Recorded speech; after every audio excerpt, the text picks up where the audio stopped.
Ok. Bueno, buenas tardes a todas. Espero estén muy bien. Le doy la bienvenida a la doctora Carla Adney Flores, que es la que lleva todo el servicio del INP. Mucha gente, bueno, muchas de ustedes la conocen. Trabaja lleva toda la parte de la clínica Down.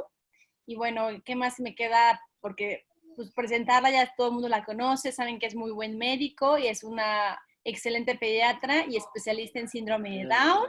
Y nos va a hablar acerca de como la segunda parte de qué otros cuidados podemos tener con nuestros niños con síndrome de Down en la temporada en esa temporada que tenemos de COVID. Entonces le voy a dar la palabra a la doctora Carla para que comience y cualquier duda y pregunta en el chat, por favor, y al final se les van a dar 10 minutos para preguntar y la doctora pueda contestar. ¿Les parece bien? Perfecto. ¿Sí? Sí, sí. Perfecto. Hola a todos, buenas tardes. Muchísimas gracias a Tere por la oportunidad de compartir con ustedes este tema que a mí me gusta mucho. Les voy a compartir pantalla. Vamos a ver como algunos puntos de relevancia en los cuidados de salud que debemos de tener pues con nuestra familiar o nuestros seres queridos con síndrome de Down. Entonces, déjenme, les voy a compartir. Pero si puedo compartir, es que no sé, déjame Sí, ver. ya te hice anfitrión. Ah, perfecto, ya. Entonces, aquí. Eso. Listo. Entonces, bueno, el tema que vamos a hablar se llama ¿qué hay de nuevo en salud en los niños con síndrome de Down? Y como ya lo sabemos, la presencia del cromosoma 21 adicional hace que las personas con síndrome de Down pues tengan una mayor carga de genes. El cromosoma 21 está conformado aproximadamente por 500 genes. Y estos genes interfieren en muchas funciones, en maduración, en formación, en cambios anatómicos que hay en diferentes estructuras y órganos y sistemas en el cuerpo. Como ya se sabe desde hace muchos años estas características de este cromosoma 21 adicional, pues empezaron a crear guías de salud. En los años 70 aproximadamente se crearon las primeras guías de salud en donde se iba estipulando pues qué tipo de cuidados se deberían de tener de acuerdo a la edad de los pacientes. ¿Puedes decir ¿Tienes tu cámara encendida? Para hablar, Ya está en este tiempo para que se los dices. No se están escuchando. No se están escuchando. Sí, se escucha. Mira, tienes mi nombre. No saben ni que tú entraste. Disculpen, ¿pueden sabemos que apagar su entraste. micrófono, por favor? Sí. Perdón, Carlita. Sí, no te preocupes. Pero bueno, como les decía, hay diferentes guías de salud que se han creado desde hace desde los años 70 aproximadamente se empezaron a crear estas guías de salud y la mayoría de los países desarrollados ya cuenta con sus propios parámetros en cuanto a vigilancia de cuidados de salud que deben de llevar las personas con síndrome de Down. Aquí podemos ver, pues está como ejemplo las guías de Estados Unidos, hay unas que se hacen específicamente en Canadá, en Chile, en Brasil, y en México, nosotros por parte de Red Down México, desde hace 6 años creamos el primer manual guía de atención médica y actualmente ya nos encontramos realizando la 5ª edición, que esta es ya una actualización de todo lo que debemos de cuidar. Aquí está lo que habíamos mencionado, que es como de acuerdo a la edad del paciente, qué tipo de cuidados se debe tener. Ahorita vamos a ver un poquito más a detalle esto. Nosotros con el equipo de la Clínica Down en el Instituto Nacional de Pediatría, pues queríamos ver qué diferencias existían o queríamos saber por qué había pues muchas guías, ¿no? Y que estaban las de la Academia Americana de Pediatría y las guías españolas que llevan el programa iberoamericano, las de Chile, que son una de las más conocidas, y entonces nos pusimos a investigar pues las diferencias existentes. Y realmente no encontramos muchas diferencias. Lo que cambia es la temporalidad en la cual se deben de hacer estas valoraciones. Y aquí les pongo, por ejemplo, la revisión de oftalmología, la Academia Americana de Pediatría, dice que debe ser cada año a partir del nacimiento hasta los 5 años de vida y después cada 2 años. Sin embargo, las guías chilenas y las de nosotros en Red Down México, pues sugerimos que esta valoración se haga cada año en lugar de cada 2 años como las americanas. Y así, pues existen ciertas diferencias en estas guías. Vamos a hacer un breve recordatorio de qué es lo que debemos cuidar, qué es lo que ya está pues bien estudiado, que es mucho más frecuente que puedan presentar las personas con síndrome de Down y que debemos de estar vigilando pues con cierta frecuencia, ¿no? Entonces, aquí ya viene, una de las principales preguntas que nos hacen los papás en consulta es en cuanto a la valoración de neurología. Vamos a empezar de la cabeza a los pies para no perdernos. En cuanto a la valoración de neurología, siempre me dicen, doctora, pero lo tiene que ver el neurólogo. Realmente las guías no refieren que deba haber una valoración específica por un neurólogo pediatra o por un neurólogo, a menos de que haya alguna alteración, principalmente en el neurodesarrollo. Entonces, hay ya ciertos parámetros que deben de tener los niños con síndrome de Down de acuerdo a la edad de las habilidades que deben de desarrollar, ¿no? Entonces ya sabemos que si el sostén cefálico no se presenta antes de los 6 meses, pues entonces tenemos que investigar que no haya algún otro problemita. Entonces, si encontramos algún problema del neurodesarrollo, pues se tendría que valorar por algún neurólogo. Obviamente, si hay epilepsia, si hay algún trastorno ya en etapas adultas como Alzheimer, como demencia, etcétera, pues sí, tendría que tener esta valoración por el neurólogo. A nivel de oftalmología, lo ideal es que se revisen los ojitos desde el nacimiento para descartar catarata y posteriormente cada año. Eso de acuerdo a las guías chilenas y de Red Down México, como les decía, en Estados Unidos se sugiere que después de los 5 años sea cada 2 años la valoración oftalmológica.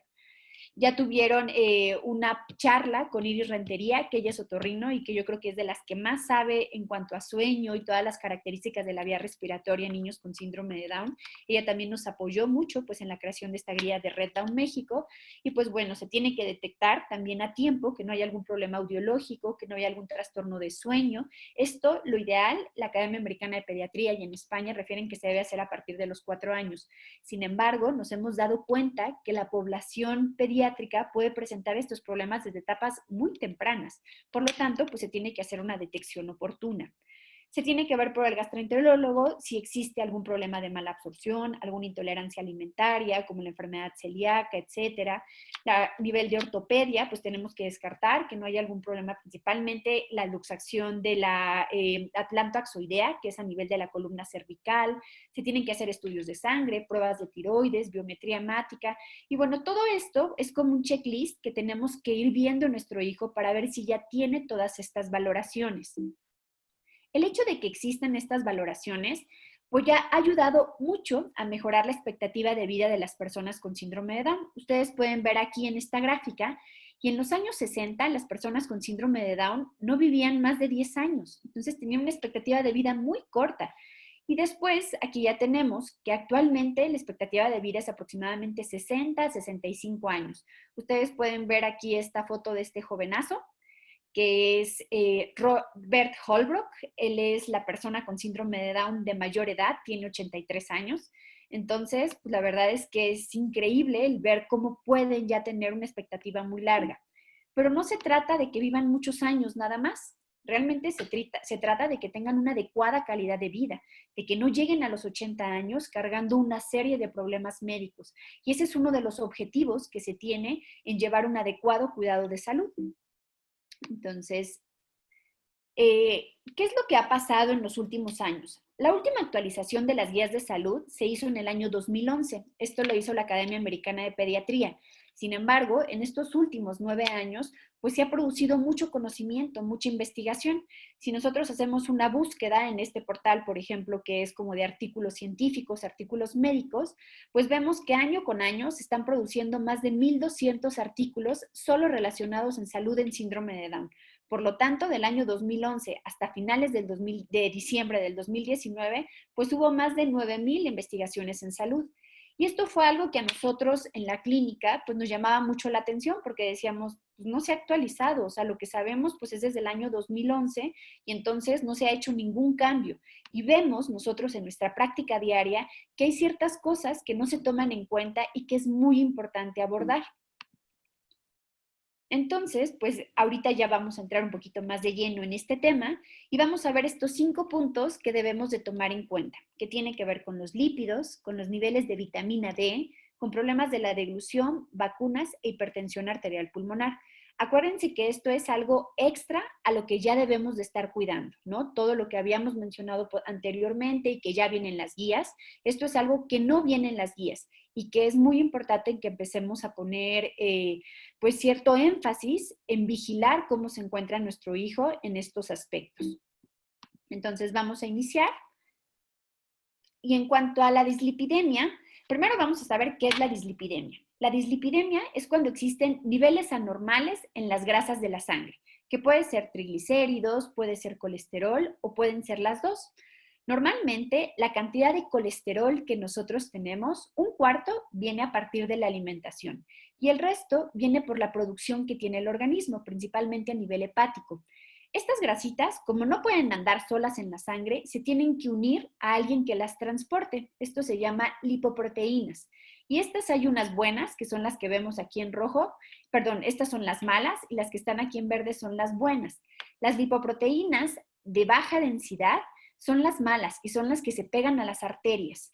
Y las lipoproteínas de alta densidad son las buenas y son las que quitan las grasas de las arterias. Cuando nosotros tenemos un desajuste, que tenemos muchas malas y poquitas buenas, pues entonces estamos ante una dislipidemia, o al revés, que tenemos muy altos los niveles de triglicéridos y estas se encuentran dentro de lo normal, pues también estamos ante un problema de dislipidemia. Entonces, este es un problema frecuente en la población en general. Las causas las podemos dividir en causas primarias, que tienen que ver con un factor hereditario. Estas son las menos frecuentes. Por ahí a lo mejor alguna vez han escuchado que tienen hipercolesterolemia familiar o que toda la familia, una familia padece de colesterol o hipertrigliceridemia. Y esto tiene que ver con algunos genes. Esta es la menos frecuente y en general no se ha visto que hay una relación con el síndrome de Down. Sin embargo, las que son más frecuentes son las causas secundarias y son las que tienen que ver con nuestros hábitos de alimentación, con nuestro estilo de vida en cuanto a actividad física. Si nosotros hablamos de triglicéridos y colesterol, casi siempre se nos viene a la mente esta imagen, ¿no? Como de tocino, papas fritas, hamburguesas, pizza y demás. Esto es lo que siempre relacionamos. Pero muchas veces no tenemos en mente que hay otros alimentos que también pudieran estar relacionados, como cuáles, los jugos. Los jugos es una de las principales causas de elevación de los triglicéridos. Muchos papás en la consulta nos dicen, nada más se lo doy pintadito, doctora, o para que agarre color porque no le gusta el agua simple. Entonces, esto es uno de los principales problemas que llegamos a tener porque en ellos los triglicéridos suelen estar muy altos y muchas veces se relacionan no tanto por el consumo de grasas o de panes, sino por el consumo de líquidos azucarados. Y estos son otros de los alimentos que pudieran estar relacionados con esta elevación de los lípidos en la sangre. Sabemos que hay grasas saturadas y grasas insaturadas. Las saturadas son las malas. Y para hacerlo como más fácil de entender, las grasas saturadas son las que son sólidas, se solidifican, como cuáles, las manteca, la mantequilla, la margarina, y casi siempre son grasas de origen animal. Y las grasas insaturadas son las grasas buenas, casi siempre están líquidas y tienen un origen vegetal, como los aceites, aceite de uva, aceite de aguacate, aceite de cánola, coco, etcétera.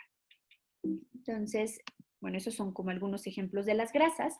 ¿Y cómo hacemos el diagnóstico? ¿Cómo sabemos si nuestro hijo pudiera tener algún problema? Pues es por medio de un estudio de sangre, donde se van a medir estos perfiles de lípidos, donde vamos a ver cómo están los triglicéridos y toda la familia del colesterol. Y estos son los valores específicos para la población pediátrica. Ojo, no son los mismos valores que en población de adultos. Si nosotros le hacemos un estudio a nuestro hijo en un laboratorio donde nada más te marcan los valores para adultos en general, pues a lo mejor podemos decir, no, salió súper bien, pero debemos de tomar en cuenta que hay valores específicos para niños y adolescentes. Entonces, aquí nosotros podemos ver cuáles son los valores y aquí otro punto es que esto puede cambiar. Entre 0 y 9 años van a ser los valores mucho más bajitos que en niños mayores de 10 años. Nuestro ideal en cuanto a colesterol es que siempre esté por menor de 170 y triglicéridos menor de 90. Y entonces se tiene que ir viendo y vamos a encontrar que en ellos pues es muy frecuente que pudieran existir estos problemas, ¿no? Nosotros en el Instituto Nacional de Pediatría hicimos un estudio en el cual encontramos que el 63% de nuestros pacientes, ese quiere decir que más de la mitad, tenía algún problema, algún tipo de dislipidemia, tenía un perfil de lípidos mucho menos favorable. Y aquí algo también importante, cuando hablamos de triglicéridos y colesterol, siempre pensamos en la persona obesa. Y esto nos dimos cuenta que no era cierto, que en la población con síndrome de Down se puede presentar independiente del estado nutricional. Teníamos a pacientes que estaban muy delgados o que tenían una constitución normal, que no estaban obesos y aún así tenían elevados estos valores. Estos estudios, este estudio que nosotros hicimos, también ya se había realizado en otros países, en Chile y en Estados Unidos, y encontraron lo mismo, que más de la mitad de la población tenía problemas con triglicéridos y colesterol. Y esto era en pacientes mayores de 2 años. La causa realmente no la sabemos. Se considera que pudiera ser igual que en el resto de la población, malos hábitos de alimentación, una disminución de la actividad física, que pudiera haber ahí un gen que se encuentra en el cromosoma 21 que tiene que ver con el metabolismo de estas grasas, que pudiera estar alterado, la leptina, que es la hormona de la saciedad y que pues tiene una relación directa con la alimentación, o que también las características antropométricas, eso quiere decir las características constitucionales del cuerpo de las personas con síndrome de Down, no nos ayudará mucho, porque si vemos, ellos tienen las extremidades mucho más cortas y el tronco es mucho más pequeño. Entonces esto hace que muchas veces la cintura pues no tenga una adecuada proporción con el resto del cuerpo. Entonces hay unos índices, por ejemplo aquí lo que dice ICE, que es el índice cintura-estatura, que esto nos ayuda a calcular si existe algún riesgo metabólico y se ha visto que en ellos no puede ser un parámetro muy fiable. Entonces todo esto pues lo debemos de tomar en cuenta como las principales causas de estos problemas de dislipidemia. La doctora Tania, que está conmigo en la clínica, hizo esta investigación para ver qué tanto servía la dieta, el ejercicio en las personas con síndrome de Down para mejorar estos niveles de lípidos. Y si no había mejoría, pasaban a una siguiente fase donde se iniciaba un tratamiento farmacológico que era con omega 3 y con probióticos. Lo que nos dimos cuenta, lamentablemente este estudio ya no le hemos podido dar continuidad pues por todo esto de la pandemia, etcétera, pero sí encontramos algunos datos importantes. Y la primera era que la dieta y el ejercicio eran mucho mejor que el dar cualquier tipo de medicamento, ¿no? Entonces, pues nos dimos cuenta que al igual que en el resto de la población, el cambio en el estilo de vida realmente provocaba mejoría, ¿no? Nos daba mejoría. Entonces, ¿cuál es la recomendación? Pues actividad física y alimentación. Eso es algo de verdad vital, donde debemos de poner mucho énfasis. Hay ciertas características en nuestros niños que a veces hacen que sean mucho más selectivos o más remilgosos con ciertos alimentos. Acuérdense que los hábitos de alimentación pues se forman durante los primeros años de vida y que si no empezamos a trabajar muy duro en esto, después puede haber pues muchas consecuencias, ¿no?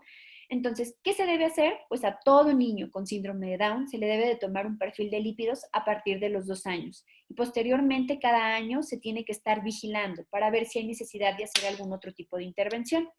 Entonces, cada que vean este foquito quiere decir como los puntos o las tareas que nos vamos a llevar y es que todo niño con síndrome de Down o persona adulta con síndrome de Down tenga perfil de lípidos. Ahora nos vamos con otro punto que es en relación a la vitamina D. Seguramente ustedes han escuchado mucho acerca de vitamina D porque pareciera que ahorita está de moda. Y realmente no es que esté de moda, es que es una vitamina fundamental para el funcionamiento del organismo. Anteriormente la vitamina D solo se asociaba con el calcio, ¿no? Y que, bueno, te ayuda para que se absorba el calcio si te expones al sol. Y nada más se quedaba ahí su función. Sin embargo, se ha visto que tiene ahorita muchísimas funciones a nivel del sistema inmunológico principalmente, a nivel del funcionamiento cardíaco, funcionamiento pulmonar, funcionamiento cerebral, muscular, etc. Entonces, esta vitamina actualmente ya se le conoce como una hormona también por todas las funciones que tiene en diferentes órganos y sistemas. Hay diferentes razones por las que en la población, ahorita vamos a ver cómo en general, pudieran estar más bajos estos niveles de vitamina D. Por ejemplo, el tipo de piel, una coloración mucho más pigmentada, como la raza negra. Estas puede ser que esta porción no esté de forma adecuada. Por ahí alguien si pudiera apagar su micrófono, por favor. También la exposición solar, cuando nosotros no nos exponemos, por ejemplo, ahorita se ha visto que puede haber como otra repunte de déficit de vitamina D por este confinamiento, que mucha gente no ha podido salir, pues por todo esto de la pandemia, y esto puede también tener cierta relación con la absorción de la vitamina D. Algunos países también que tienen periodos de sol muy cortitos durante el año, también pudieran tener estos déficits, la prematurez, etcétera, ¿no? Entonces, pero en la población con síndrome de Down, ¿qué se ha encontrado? Que hay mucho más factores que en el resto de la población que hacen que ellos no absorban adecuadamente la vitamina D. Y estos pues tienen que ver con el cromosoma 21 adicional. El bajo tono muscular, los bajos niveles de actividad física, una mala alimentación, el que haya obesidad, retraso de crecimiento, disfunción tiroidea, se asocian con esta absorción de vitamina D. Estos son los valores que nosotros consideramos como normales y lo ideal es que esté por arriba de 30, ¿no? Entonces, se ha visto que la población mexicana, más o menos un 40% tiene déficit de vitamina D. Y si además de esto, que somos mexicanos, nosotros unimos todos los factores de riesgo en síndrome de Down, pues hace que sea una urgencia el poder dar este tipo de suplemento, ya que interactúa con el funcionamiento de muchos órganos y sistemas. Entonces, pues estás aquí en este cuadro que está muy lleno, pues se ven algunas de las consecuencias cuando existe este déficit de vitamina D que debemos de tomar en cuenta. Dentro de las fuentes naturales de la vitamina D, pues tenemos los pescados, principalmente salmón, bacalao, atún y todo lo que son pescados frescos. Estos tienen altos niveles de vitamina D, aunque existen muchos alimentos que no son como de consumo habitual en nuestra dieta, que son altos de vitamina D, como las ostras, los calamares, los mejillones, que realmente pues ni comemos, ¿no? O sea, ¿cuántos de ustedes la última semana comieron calamares? Seguramente ninguno de nosotros, ¿no? Entonces, es por eso que se ve que en la población donde pudiera haber un mayor riesgo, se debe de suplementar y no solo dejar a la alimentación el que cumpla estos niveles que estamos buscando. ¿Cuál es nuestra recomendación? ¿Qué debemos hacer? Lo primero es la exposición solar. Es muy importante que diario, mínimo 15 minutos al día, tengamos una exposición solar. Lo ideal es que sea antes de las 10 de la mañana o después de las 4 de la tarde para evitar que haya pues, todos estos problemas que están relacionados con estos rayos solares, ¿no? Una alimentación alta en vitamina D, tomar en cuenta que nuestros niños son población de riesgo y pues bueno, lo ideal sería que pudiéramos medir los niveles de vitamina D. Sin embargo, es un estudio caro, entonces realmente no se hace de forma rutinaria, pero lo ideal es que sí pudiéramos hacerlo para que de acuerdo a eso ya viéramos qué tanto se debe suplementar en la población. Y obviamente, si tienes síndrome de Down y además hay obesidad y hay alguna enfermedad autoinmune, como enfermedad de la tiroides, alopecia, vitiligo, tiene un mayor riesgo de tener déficit de vitamina D y sería una población en la que tendríamos que tener un poquito más de atención. Ahora nos vamos con este otro punto, ya vamos en el punto número 3, que tiene que ver con la deglución. Creo que este ha sido uno de los principales retos que yo veo en la consulta y de verdad que Tere Nieto, las terapeutas del lenguaje, terapeutas orofaciales, pues tienen aquí un gran trabajo que hacer. Se ha visto que en las personas con síndrome de Down, más del 40% tiene algún problema en la deglución. Vamos primero a definir lo que es la deglución. La deglución es el paso de cualquier sustancia, ya sea líquido, sólido, saliva, desde la boca y que va a llegar hasta el estómago. Para que se pueda llevar a cabo esto, hay 3 fases por las cuales tiene que pasar. Primero es la fase oral. En la fase oral es cuando tenemos el contacto ya sea con el alimento, líquido, la saliva, y se tienen que hacer ciertos movimientos, ya sea a nivel de los músculos de la cavidad oral, de la lengua, a nivel de las encías, de la dentición, que permiten o van preparando este bolo alimenticio o este líquido para poder pasar a nivel de la faringe. Les pido a los que me estén escuchando que se pongan aquí su dedo en su nuez o en su manzanita. Y ahora pasen saliva. Van a sentir cómo se eleva este hueso, que es el hueso cricofaringio, y esto hace que se cierre la glotis y por lo tanto la saliva no se va a ir a los pulmones, se va a ir a nivel de lo que es el esófago y esto va a evitar que haya una broncoaspiración. Esta es la fase faringea. Y después tenemos otra fase, que es la fase esofágica, que esta hace como movimientos que se llaman peristálticos, se va moviendo poquito a poquito y hace que el alimento pueda pasar ya a nivel del estómago. Cualquier problema que exista en estas 3 fases, ya sea en la fase oral, en la fase faríngea, deja de moverte, poquito. ¿Sí? Sí, perdón. ¿Sigo, Tere? No, dame un segundo. Por favor, trate de silenciar sus micrófonos porque interrumpen a la doctora y ya no se alcanza a escuchar. Galaxy J6 o 9, estás encendiendo mucho tu micrófono y se deja de escuchar y no se escucha la calidad para las demás.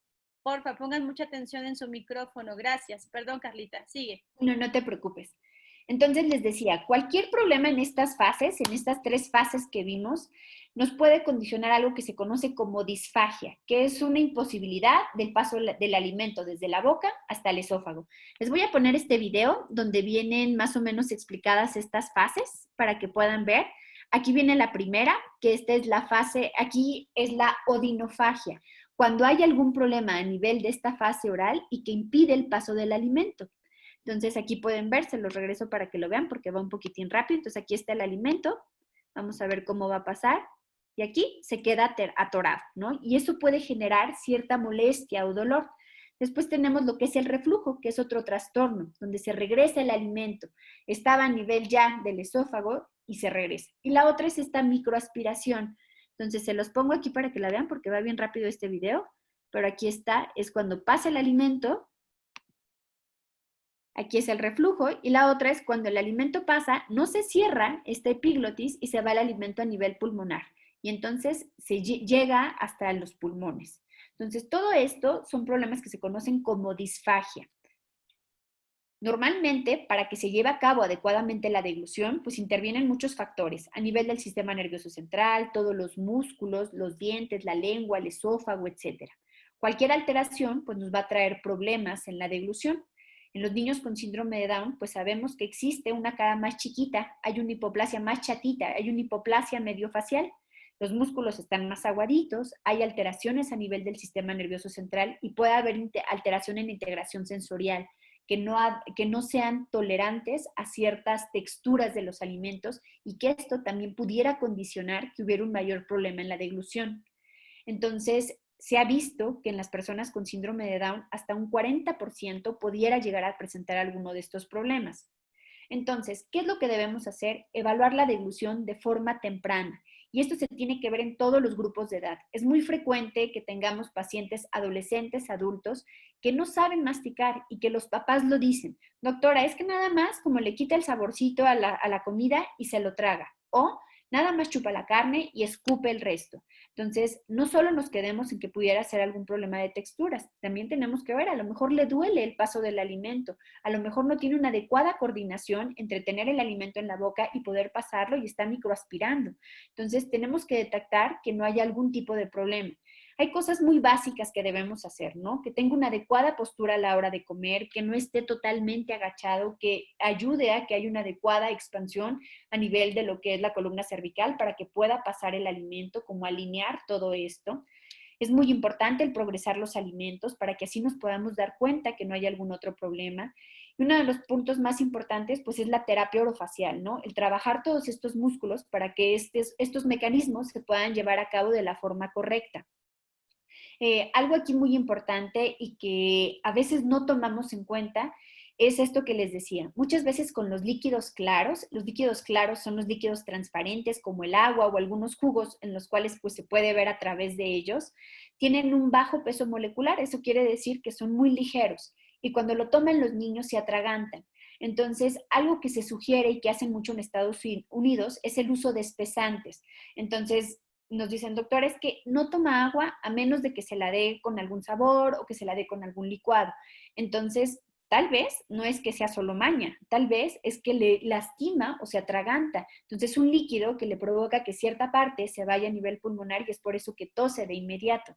Entonces, dentro de los espesantes que más se utilizan son las grenetinas, como las que se utilizan para hacer gelatina, o algunas frutas que son de alto peso molecular, como la papaya o la guayaba. Entonces, no se tiene que agregar ningún tipo de azúcar extra, pero a lo mejor si no toma nada de agua, pues le podemos hacer un licuado de papaya que va a quedar mucho más espeso y que va a disminuir este riesgo de atragantamiento. Obviamente, ante cualquier síntoma obstructivo, que el niño siempre tosa a la hora de comer, que tenga un reflujo severo, que no haya una adecuada ganancia de peso, pues debemos de hacer estudios específicos para descartar que no haya alguna malformación que nos esté condicionando este problema. Entonces, muy atentos que no haya algún problema de la deglución, disfagia, en cualquier grupo de edad. Esto no es algo exclusivo de niños chiquitos. Y ahora nos vamos con el cuarto punto que tiene relación con las vacunas. Esta es la cartilla nacional de vacunación de los niños en México y estas son todas las vacunas que deben tener. Aquí vemos que en gris dice otras vacunas y esto es para las vacunas que no entran dentro de nuestro sistema de salud, como es varicela, hepatitis A y meningococo, pero también se ponen estos cuadritos para los niños que requieren un esquema de vacunación adicional. Se ha visto que las personas con síndrome de Down tienen algunas alteraciones en la inmunidad. Eso quiere decir que sus sistemas de defensa en algunas ocasiones no funcionan al 100%. Y esto tiene que ver pues, con la protección que puedan generar algunas vacunas. Es por eso que se han hecho ciertas adaptaciones. Hay esquemas de vacunaciones muy completos, México, Estados Unidos, Chile, Colombia, son muy similares las vacunas que entran. Sin embargo, no se han tomado en cuenta pues, algunos factores que debemos de ver en ellos y que los hace más propensos a infecciones principalmente de vías respiratorias. Hay estudios en los cuales se ha visto que se puede garantizar esta inmunidad o esta respuesta inmunológica con la aplicación de dosis extra, por ejemplo, de la neumococo 23 valente, que es una vacuna que no entra dentro de la cartilla. Normalmente todos los niños deben de tener 4 dosis de neumococo, que aquí ya están, que ya vienen dentro de la cartilla, pero en ellos necesitamos la neumococo 23, que es una vacuna especial y que en la mayoría de los sistemas de salud, IMSS, ISSSTE o servicios públicos, la tienen. Entonces, esa se la deben de poner a partir de los 2 años. Normalmente la vacuna de la influenza se pone hasta los 5 años de vida y posteriormente solo a población de riesgo, personal de salud, mujeres embarazadas, mayores de 65 años. Sin embargo, se ha visto que la población con síndrome de Down forzosamente se tiene que vacunar cada año la vacuna de influenza, que ahorita ya va a llegar para octubre, para que estén atentos. Y lo ideal es que tengan una dosis extra de hepatitis B, porque se ha visto que con las dosis que se aplican regularmente no se elevan como las defensas para poder dar una adecuada protección. Y obviamente, pues si no tienen varicela, meningococo y hepatitis A, pues todos los niños deberían de ponerse y estas se aplican a partir del año de edad. Después vamos ya con nuestro último tema, que es la hipertensión pulmonar. Normalmente existen unas arterias que llegan a los pulmones y que llevan la sangre, que llevan todo el flujo que tiene relación con la parte derecha del corazón. Por alguna razón que no se sabe exactamente, se ha visto que estas pequeñas arterias pues se van cerrando y esto genera que se tenga que hacer un mayor trabajo para poder tener una adecuada circulación. Esto es la hipertensión arterial pulmonar. Es más frecuente en los niños que tienen o que tuvieron algún tipo de cardiopatía, alguna enfermedad del corazón. Sin embargo, se ha visto que a veces son niños que son totalmente sanos de su corazón y que tienen elevada esta presión pulmonar. La razón tampoco se sabe al 100%. Se cree que hay ciertas alteraciones a nivel de la vasculatura pulmonar que hace que en ellos sean mucho más propensos.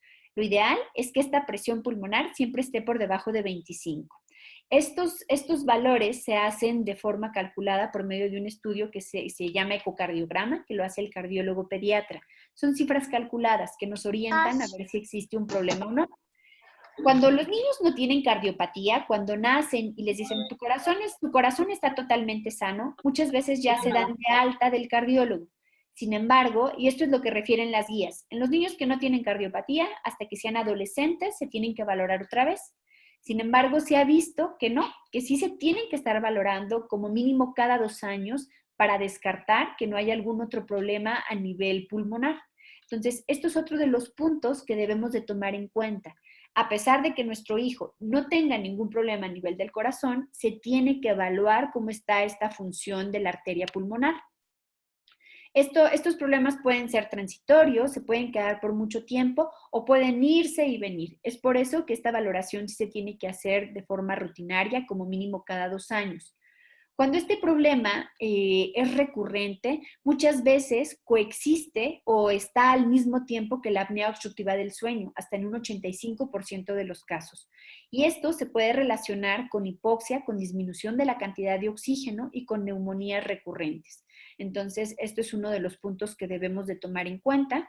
Lo que les decía, el ecocardiograma, lo ideal es que sea anual y posteriormente se va a repetir. Entonces, lo ideal es que como mínimo cada 2 años estemos checando. Me quise ir rápido por si hay algunas preguntas. Hablo yo bien rápido, discúlpenme, espero se haya podido entender todo lo que platicamos ahorita. Estos son el Facebook de la clínica y estamos subiendo las pláticas que damos en Escuela para Padres. Ese es el correo para cualquier duda que tengan si es que ahorita no se pudiera solucionar. Y estos son los datos del hospital en donde estoy, aparte del Instituto Nacional de Pediatría. No sé si tengan alguna duda, Tere, alguna pregunta. Sí, hay una pregunta nada más. Si quieren escribir sus preguntas, tenemos 5 minutos para escribirlas y poderlas, las puede aclarar la doctora Carlita. Ajá. Dice, en relación a la vitamina D, si suelen tener problemas para absorción, ¿hasta qué punto van a absorber el suplemento? Sí lo van a Jimena absorber. Portugal. Ajá, sí lo absorben, puesto que no es tanto el problema como de absorción, sino que la ingesta de vitamina D muchas veces está baja en ellos. Y no es solo la absorción a nivel gastrointestinal, sino también la absorción que llega a haber a nivel de la exposición de los rayos solares. Es por eso que debe haber un adecuado consumo, además de una adecuada exposición solar. Ok, perfecto. La siguiente pregunta es, hola, ahora en época de COVID, ¿qué tan conveniente es ir a los hospitales por vacunas? ¿Qué opciones hay? Miren, yo es lo que les comentaba a los papás. Realmente, cuando empezó todo este problema, como que se aplazó el seguimiento en cuanto a las vacunas que se deberían de poner, principalmente durante el primer año de vida. Sin embargo, ya se vio que este problema del coronavirus pues va a ir para mucho tiempo, ¿no? O sea, no va a ser algo cortito y esto no puede ser un motivo por el cual se retrase el seguimiento de los niños. Entonces, puede ser que nos estemos cuidando de una enfermedad, pero estemos descuidando otras. Entonces, ahorita ya todos los centros de salud, tanto a nivel público y también en los hospitales, ya se reanudaron pues todas estas vacunas que se deben de aplicar de acuerdo a la edad. Entonces, lo que se sugiere es que no se suspenda, que obviamente sí vamos a salir pues con todas las protecciones necesarias, pero si no aplacemos el aplicar las vacunas. Ok, perfecto. ¿Cuánta vitamina D deben de consumir? ¿Nos puedes recomendar alguna vitamina D? Sí, lo ideal es que sean más de 400 unidades. Esto puede ser muy variable. Lo ideal es que tuviéramos niveles de vitamina D y de acuerdo a eso calcular la dosis. Pero, por ejemplo, la Organización Mundial de la Salud recomienda que durante el primer año de vida sean 400 unidades y después, de acuerdo a la ingesta o de acuerdo a la alimentación, pues ya se puede variar un poco esto. En México, las gotitas no las tenemos solitas, solo hay la ACD, que es el Aderogil o el Adecon, no tenemos vitamina D solita. Entonces yo lo que hago con muchos de mis pacientes es que les pido que las manden pedir por Amazon o por Mercado Libre, que ya viene la vitamina D solita y que es una gota, te da 400 unidades. Entonces es muy fácil el que la puedan tomar y es una sola vez al día. Ok, perfecto. Katia de Sonora dice, doctora, mi bebé al tomar agua la tira, solo juega con ella, pero no se ahoga. ¿Cómo? Como que no le gusta. ¿Qué se puede hacer? En esos casos, sí hay que ver exactamente cómo está funcionando, si se escurre por los laterales, si le escupe, si es que no se atraganta, la verdad es que no hay mayor problema y ahí sí, probablemente es que no le guste el agua. Si eso no le pasa con la leche o con algún otro líquido, tal vez no hubiera mayor riesgo y a lo mejor tenemos que ir buscando poco a poco. Algo que yo les insisto a los papás es que el consumo de los líquidos realmente es un hábito. Muy pocos niños lo van a hacer por gusto. Entonces tenemos que estar insistiendo. No esperemos a que un niño de una sentada se tome 3 o 4 onzas. Eso no va a ser. Lo que sí tenemos que hacer es que esté tomando de traguito en traguito. Entonces yo les sugiero que lleven sus vasitos y que a lo mejor o con jeringa o con cucharita estemos dando a cada rato y así ya vamos a llegar como a los requerimientos que tiene cada niño. Claro. Elena dice, hola doctora, ¿cuáles son los complementos más recomendados para niños con síndrome de Down? Mira, lo ideal es lo que decíamos, vitamina D. Sabemos que en la población con síndrome de Down también hay ciertas alteraciones en la oxidación. La oxidación es que imaginemos que nuestras células tienen una vida normal dependiendo de los órganos, ¿no? Las de la piel, las del intestino, etcétera. Pero en ellos a veces hay procesos que las degradan más fácilmente. Entonces, estos son procesos de oxidación acelerados. Entonces, el uso de antioxidantes es algo que les ayuda mucho y dentro de los antioxidantes que es más fácil encontrar, pues es la vitamina E o la vitamina C. Entonces, estos suplementos, lo ideal es que sí lo estén tomando. La verdad es que muchas veces se le da poca importancia a este tema de micronutrientes y alimentación y en nuestra población de verdad que es algo fundamental para un adecuado funcionamiento. Entonces, algo que normalmente nosotros dejamos es la vitamina D. algún antioxidante y el omega 3 para todo lo que es el funcionamiento del sistema nervioso central, que son los principales micronutrientes que dejamos. Perfecto, dice Rosy, con las restricciones para poder salir, ¿qué estudios son ultra importantes que se necesitan realizar a pesar de la pandemia? ¿O todo puede esperar a que salgamos? Miren, si era un niño que no tenía ningún problema, lo ideal es que sea el seguimiento anual, ¿no? Pruebas de tiroides, biometría hemática, perfil de lípidos, lo ideal es que sea cada año. Si es un niño que no tenía ningún problema y, por ejemplo, le tocaba ahorita en el mes de julio, pero estamos en semáforo rojo, pues la verdad es que no tendría caso la exposición y podríamos esperar a lo mejor un mes y ver si las cosas ya van mucho mejor, ¿no? O van bajando. Les digo, esto no va a acabar, pero a lo mejor que estemos en mejores condiciones, ¿no?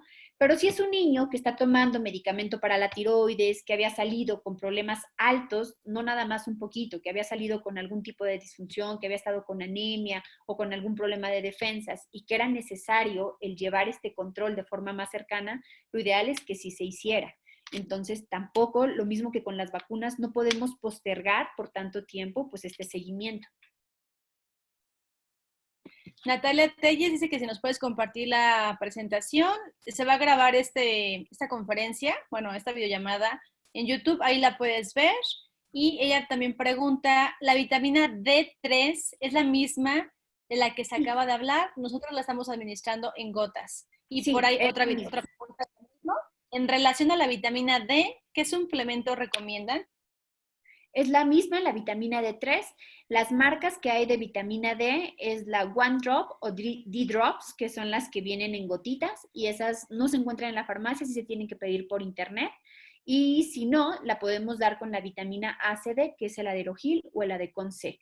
Y ya para niños más grandes o para adultos está el Histofil, que viene en tabletas dispersables, que estas sí las encuentran aquí en México.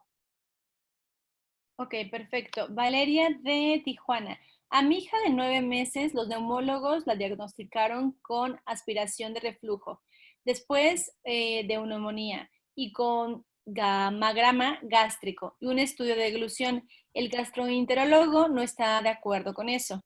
Fuimos por segunda opinión con otro neumólogo o gastroenterólogo e igual están en desacuerdo. Tienen buen aumento de peso, crecimiento y le están empezando a tomar su leche. Sigo buscando opiniones de especialistas. Yo te recomiendo al doctor Manzano para esa situación. Sí, sí se tiene que ver y se tienen que hacer estudios específicos para valorar cómo está la mecánica de la deglución, para ver que no haya algún problema anatómico. Y algo muy importante, como les decía, a veces todavía no está como bien estipulado cómo hacer un diagnóstico totalmente certero, ¿no? Entonces no hay una prueba que nosotros le llamamos como gold estándar o el estándar de oro para poder ver exactamente. Y en la población con síndrome de Down suele haber ciertas alteraciones por la misma hipotonicidad existente. Algo muy importante es que no haya antecedentes de neumonías de recurrencia, que tenga una adecuada ganancia de peso. Esto ya nos da de cierta forma tranquilidad y muchas veces este proceso de crecimiento y maduración va a disminuir estos problemas que pudieran existir con la deglución. Ok, perfecto. Pamela Mendiola dice, buenas tardes, ¿nos podrías recomendar alguna vitamina para fortalecer el sistema inmunológico?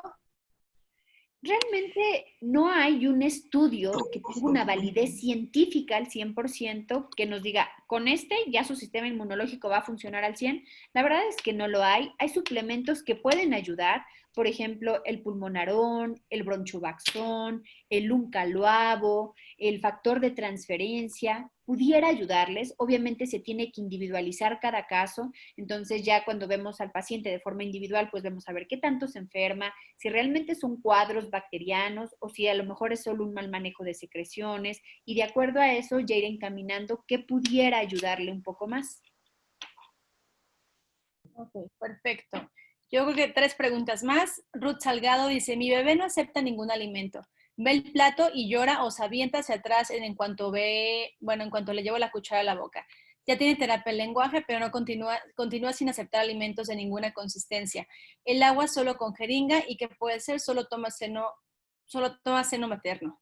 ¿Cuántos meses tiene? Ajá, no sé cuántos meses tenga, pero también acuérdense que la alimentación 11 para un meses. bebé siempre va a ser más importante la lechita de mamá y eso es lo que más le va a gustar. Cualquier bebé, ¿eh? O sea, porque esa es la que de más fácil, con la que tiene un mayor contacto, la que genera mayor seguridad, pero después de los 6 meses ya la lechita materna no va a suplir todos los requerimientos nutricionales que tiene un niño.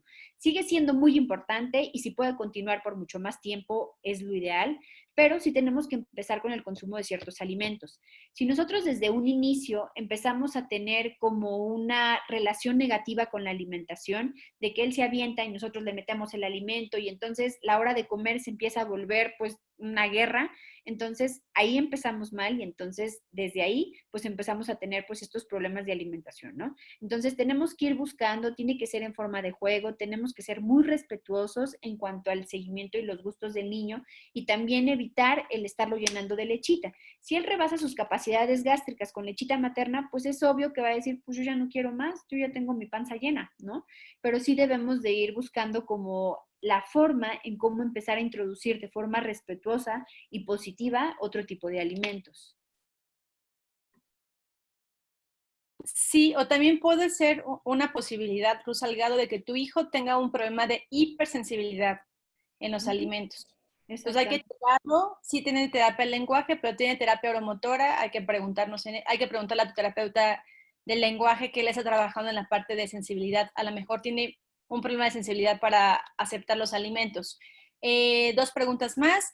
Doctora, de acuerdo al tema de antioxidantes, ¿recomienda el consumo de extracto de té verde? Que eso está muy sonado, lo del extracto de té verde, que muchas mamás se lo dan a los niños. Ajá. El único extracto de té verde que está aprobado en mayores de 16 años es el FONAP, que ese no se consigue en México, solo se consigue en algunos países de Latinoamérica como Chile, Colombia, Estados Unidos y Canadá, bueno, no Latinoamérica, o sea, pero este extracto de té verde es por un estudio que se hizo. Les voy a explicar un poquito cómo funciona. El té verde tiene una sustancia que se llama epigalocatequina. Esta sustancia que tiene este nombre tan raro, lo que hace es disminuir la expresión de un gen que se encuentra a nivel de la cabeza, a nivel del sistema nervioso central, que se llama gen DIRCA1A. En las personas con síndrome de Down se encuentra triplicado, puesto que se encuentra en el cromosoma 21. Este gen tiene que ver con toda la parte de formación del sistema nervioso central y todas las conexiones de las neuronas que nos ayudan para el aprendizaje y la memoria. Se ha visto que esta sustancia del té verde disminuye la expresión de este gen y puede regularizar un poquito estas sustancias y esta formación, etc. Sin embargo, los estudios que se han hecho, que de verdad son muy poquitos, han demostrado que puede haber mejoría en mayores de 16 años siempre y cuando vaya acompañado de un programa de intervención continua. ¿Esto qué quiere decir? Que si nada más le damos el té y no va a la escuela, no lleva un programa de aprendizaje, pues de nada va a servir y estamos tirando el dinero.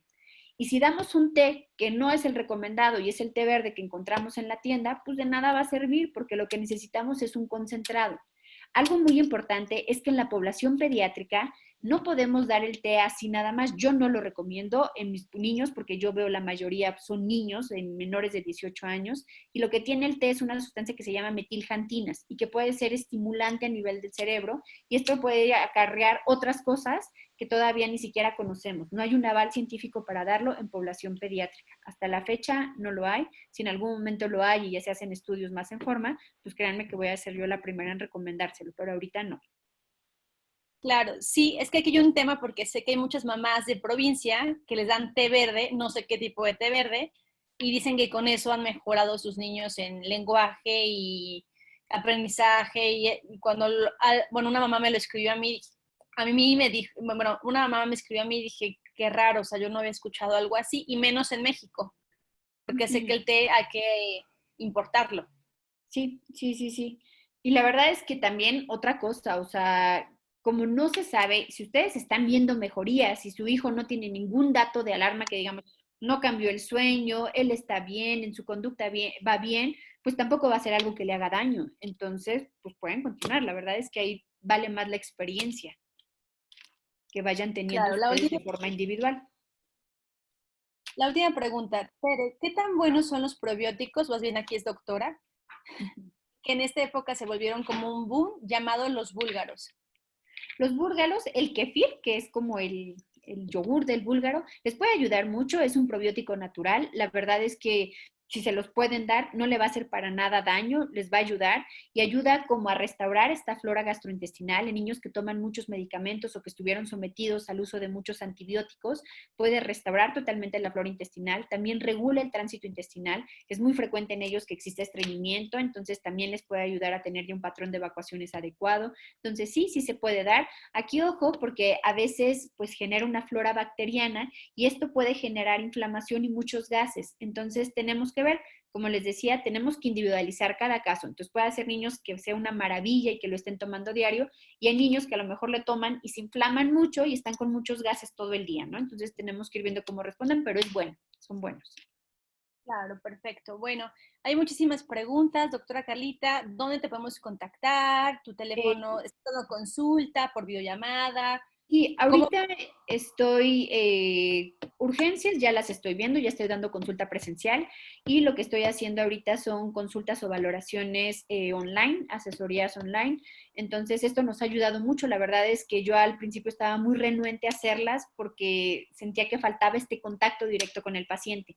Sin embargo, hemos tenido muy buenas experiencias. He estado viendo a pacientes de diferentes estados de la República que a lo mejor hubiera sido muy difícil el poder verlos pues aquí en la Ciudad de México. Y la verdad es que ha sido muy bueno. También es importante cuando están en otros estados de la República que busquemos un pediatra con los cuales vayamos de la mano. O sea, a veces no es que sean malos los pediatras, yo insisto mucho en eso, es que durante nuestra formación pues se nos habló bien poquito de síndrome de Down y nos estamos enfrentando a veces a algo nuevo, ¿no? Entonces, quien más sabe, pues en la mayoría de las ocasiones son ustedes, papás, pues que están buscando, que están informándose y pues que quieren ofrecerle lo mejor a sus hijos.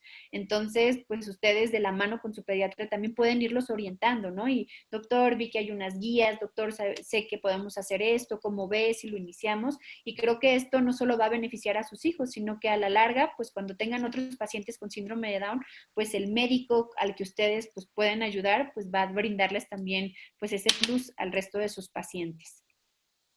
Claro. Por ejemplo, yo les digo mucho siempre a todos los pacientes, sobre todo ahorita que veo muchos niños por online, vayan con la doctora Carla, con la doctora Tania, pueden ser las que lleven toda la parte de historia clínica anual, para que lleven como toda esa parte que acabas de explicar, que es muy importante, que hagan de Claro. ese tipo de estudios para la salud y la calidad de vida de ellos. ¿Ok? Entonces, ¿algún correo electrónico que nos quieras dar para que Sí, si te puedo es clinicadown2018@gmail.com. Se las puse ahí en la última diapositiva. Y para las citas es el 53, teléfono 53 40 10 00. La extensión es 2420, es en el Hospital Infantil Privado y ya mi recepcionista les explica cómo estamos trabajando. Ok, igual por ahí después explica la chica, bueno, la recepcionista, cómo contactarte por vía online. Sí, exactamente. Sí. No, Muy pues bien. muchas gracias, Tere, por la oportunidad. De verdad espero que les haya ayudado pues a aclarar algunas dudas que se tienen. Qué bueno, de verdad muchas felicidades, Tere, por lo que estás haciendo, pues por ayudar a tantas familias a que se sigan capacitando y pues que puedan brindarle lo mejor a sus hijos. Gracias, Tere. No, gracias a ti, Calita, por darnos este espacio porque sé que estás muy ocupada. No, Muchísimas gracias. con mucho gusto, muchísimas gracias. Antes de ir, quiero tomar una foto rápidamente. Si Sí, pueden abrir sus cámaras, voy a parar esto.